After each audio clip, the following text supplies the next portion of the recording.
Hello, friends. Welcome to Concept Clarity on Physics and Maths. Today's topic is going to be about functions and extension. We're going to see two commonly used types of functions. Okay. In the previous video, we covered only functions. Now we're going to see the various type of function, basically the commonly used functions as part of our syllabus. So the first type of function is exponential function,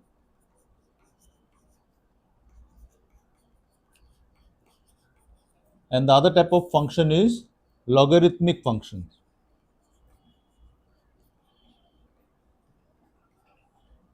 Okay, we're going to study these two types of functions.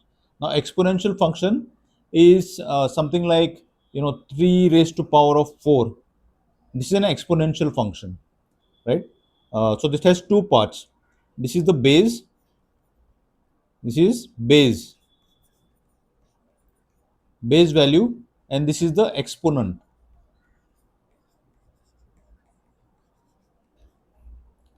right? So the exponent tell how many times the base has to be multiplied. So in this particular case, the exponent tell that 3 has to be multiplied 4 times to give us, this will become 9 into 9, which is 81. So logarithmic function, what about logarithmic function? Logarithmic function will tell the inverse of, it's a inverse of exponential. It is the inverse,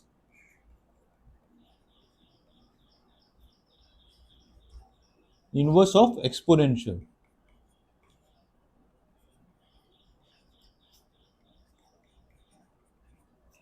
right?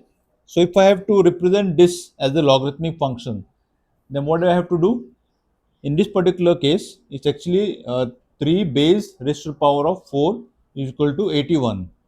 Then logarithmic function of this will be log of 81. I'll write the log beside now. Log of 81 to the base 3 becomes 4. This is how a logarithmic function is written. And this is how a exponential function is written. So you can see the difference. Please note down this difference, okay? So let us move ahead. Now that we have noted down different these two types of function, one is exponential and logarithmic. Let's move ahead to study a little bit depth about exponential function. Let's wipe it out.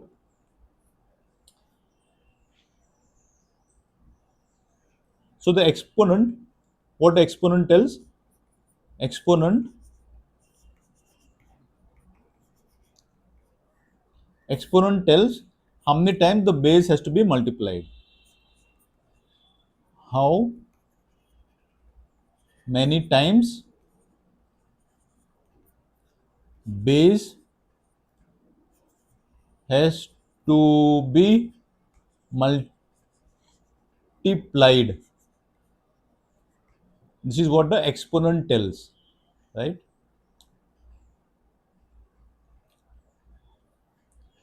So very common one of the exponent type. Let us take one of the exponential function, which is y is equal to a raised to power of x. Here we'll say a is greater than 0 and a is not equal to 1. This is an exponential function. This is an exponential function. If you have to represent the graph for this particular function, then you'll get two graphs. One is this graph. This is when a is greater than 1. Okay, and another graph, you will get it like this. This is when a is less than 1 but greater than 0. Okay, these are the two types of graph. So we will be using one of the very common exponential function in our uh, physics chapter 11 and chapter 12 as well. So I'll wipe this out. I'll explain the commonly used exponential function or frequently used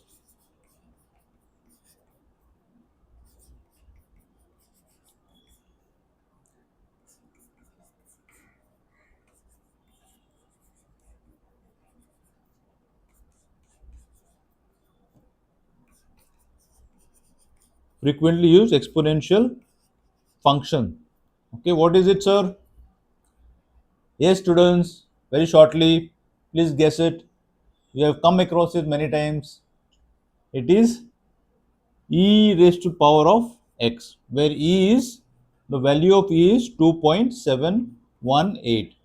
This is called as the Euler's number. Euler's number. Now this equation has very interesting features. Let us understand what are the types of features. This is basically Euler's number, and this is the frequently exponential function which we are going to study about. Okay, we'll clear this off now. So one of the feature of this exponential function is, let me explain with the graph. So you'll have a graph like this. The slope of this particular graph, right? The slope is e raised to power of x. Another interesting property is the area under the graph at some point x, and this is the y-axis, this is the x-axis. At some point x, the area under the graph, if I'm taking from, basically I'm taking from minus infinity to x, right? This is the range. So from minus infinity to x, from minus infinity to x, the area under the graph is, can you type down, can you guess it? Is also equal to e raised to x,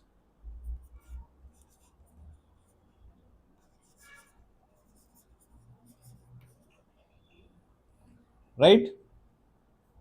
So this area is equal to e raised to x.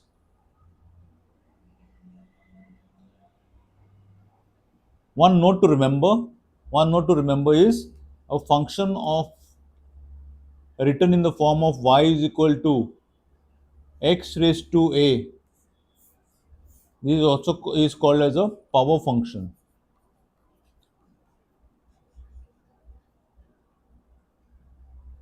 Power function. So this graph will be different from the exponential function. This is the exponential function. This is the exponential function ka graph, and this is power function. Okay, power function graph will look different from the exponential function graph. So let us see a bit more detail about logarithmic function now. If you have noted down this, I'll move on to logarithmic function, which is the inverse of exponential function. Okay, let's move ahead.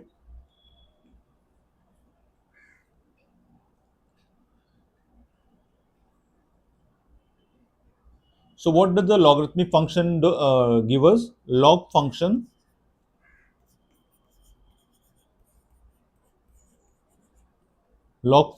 gives us the exponent, right? We have seen that logarithmic function gives us the exponent. We have seen 3 raised to power of 4 is 81. Then log of 81 to the base 4 will give us, sorry, to the base 3 will give us 4. It gives us the exponent. This is the exponent. So now function of the form y is equal to, if you write y is equal to log to the base a of x, where x is greater than 0, a is also greater than 0, and a is not equal to 1. This is a logarithmic function, right? This is a logarithmic function. Now if I write it log to the base 10 of x, this is called as a common log. Common log. And you have heard something called as a natural log. What is natural log? Natural logs are to the base e. These are natural logs.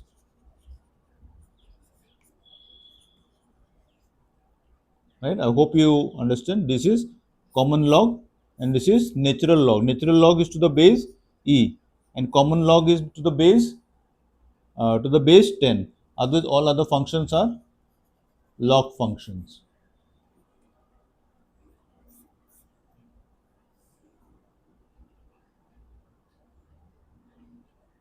Okay. I hope this is clear. This is all about the two types of function which we are going to commonly use as part of physics. So with this, I conclude this particular part of function that we have learned. What we have learned? We have learned exponential function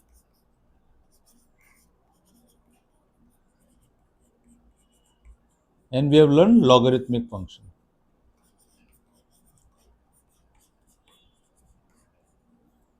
Right?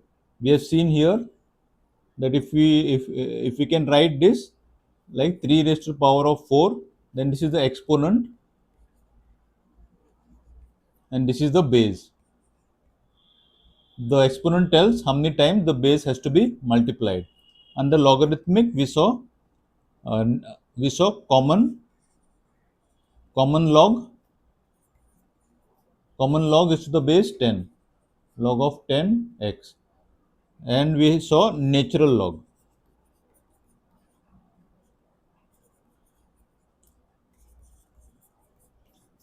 Log to the base e of x is the natural log. So if it is not given in any problem, then what is the log you're supposed to assume? Can you take a minute and tell? If no base is given, if there is no base mentioned in the problem, then what is the base you're supposed to take? You're supposed to take the common base, which is the log of 10. Okay. So with this, we conclude this part of functions. So subscribe so that you can watch the next video. Bye.